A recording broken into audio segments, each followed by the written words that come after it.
तार को छोड़ दो। बैरणीय सभापति महोदय, विज्ञ बेचारी मंडली एवं एठारे उपस्थित छोटा बड़ा भाई ओ मोर सहपाठी वृंद, आज पवित्र स्वाधीनता दिवस अवसर में मते किसी कहबार सुजोग मिलिथिबारु मु निजको धन्य मन करुअछि। बहु वर्ष विदेशी शासन अधीन रही 1947 मसीहा अगस्त 15 तारिख में आम देश स्वाधीन है। आज हूँ अगस्त 15 तारिख आम देशर 80तम स्वाधीनता दिवस। प्रथमतः आपण समस्त को आज पवित्र स्वाधीनता दिवस उपलक्षे मोर अनेक शुभेच्छा और शुभकामना जनाऊँगी।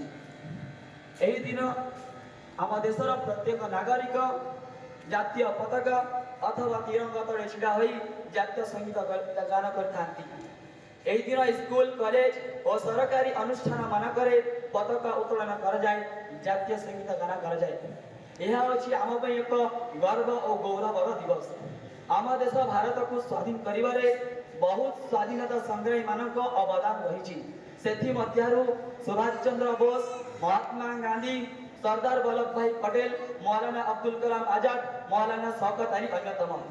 एथिपाई आम्भे माने गर्वित जे आमे स्वाधीन भारत रे जन्म ग्रहण करिछु। तेणु एबे आम देशर सम्मान रक्षा करिबा आमर दायित्व। मु एथि की कहि कि मु मोर वक्तव्य शेष करछि। जय हिंद।